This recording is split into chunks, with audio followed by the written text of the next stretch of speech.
Welcome. Gang stalking. Now, we've said in previous videos, our real lives, no government is perfect. And the reason no government is perfect is because people are not perfect. And because people serve government. And by part of government, understand of course, as government, especially when bad things are happening, will let websites like yourself and me go ahead and spread so much false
information spread so many pseudocreds and pseudo experts that it would behoove any government to inform the people of what is happening. Because if the people are not informed and they see something bad happening, like, for example, gang stalking, and they go online and do a search and they find information on it and they compare the information to what they're experiencing and then do as I have done and compare the information to past historical regimes, for example, Adolf Hitler's Schutzstaffel and Joseph Stalin's People's Commissariat of Internal Affairs, eventually you'll come to the realization that, yeah, gang stalking is a political problem. This isn't a societal ill. This is a political problem. And quite frankly, it's not right to throw people in the garbage can because you don't.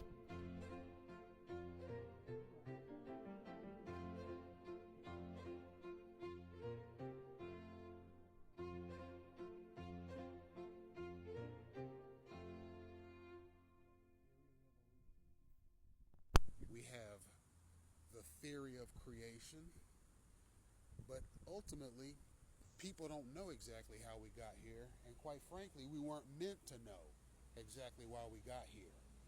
Your faith in whatever creator you believe in will sustain you, okay?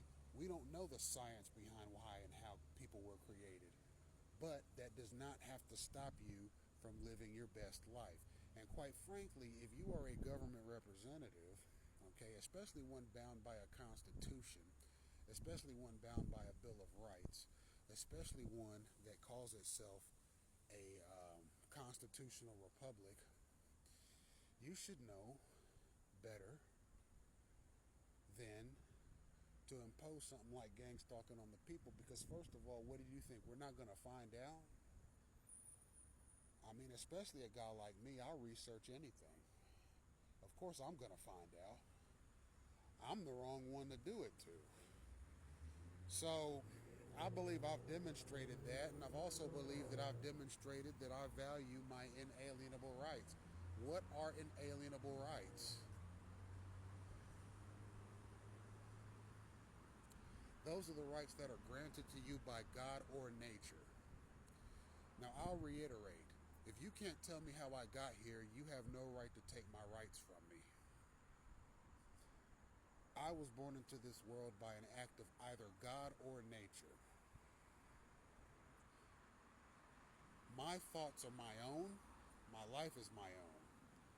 No person, company, or government can take your inalienable rights. Even if you are a government official, you have inalienable rights. Military people have inalienable rights. Law enforcement officers have inalienable rights.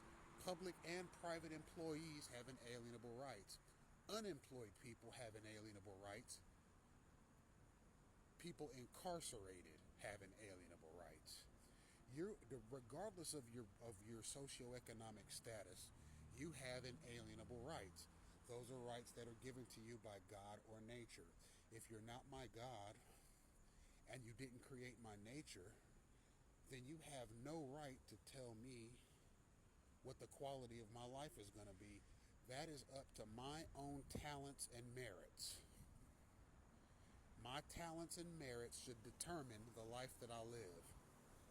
And if my talents and merits are not determining the life that I live, and there's a third party, particularly a clandestine third party, that is impeding my rights and liberties, whether or not that third party is a company or a government is irrelevant.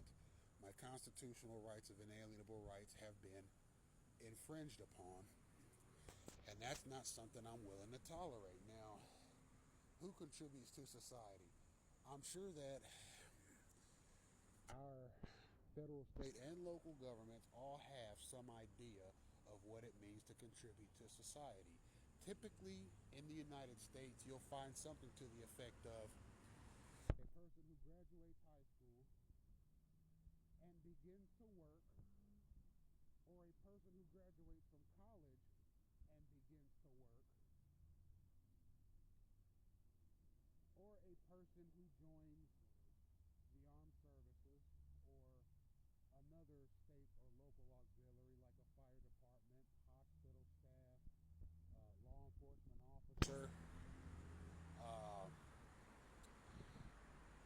Maybe you work for a city trust, like you're a transit driver, or you work for the sewer and water department, or maybe you work for the parks and recreations department, or perhaps you start your own business and become successful that way, or you find another, or you volunteer, or you find another way to effectively pass your time.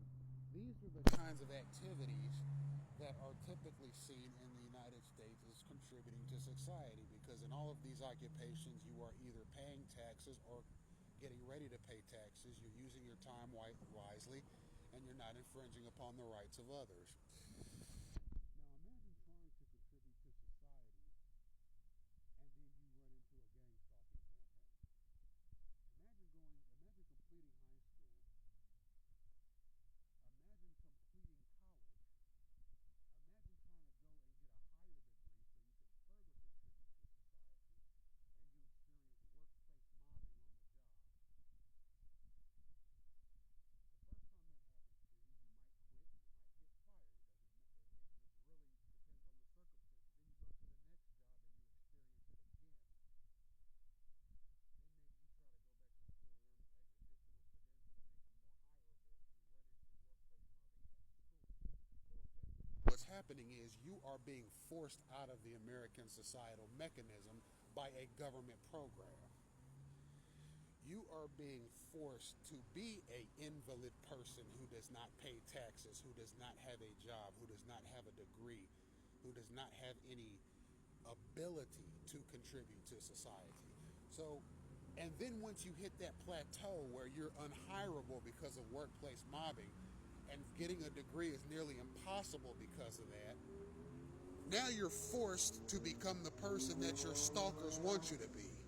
Someone who doesn't contribute to society. So it's not so much about a person who may be a violent felon or something, who you know can't contribute to society because of his criminal history. This is about a person who got up every morning wanting a piece of the American pie, a person who wanted to contribute to society that was forced into a situation where he could not contribute to American society. That's the conundrum that targeted individuals face, and that is the conundrum that they must overcome. More on gang stalking to come at another time.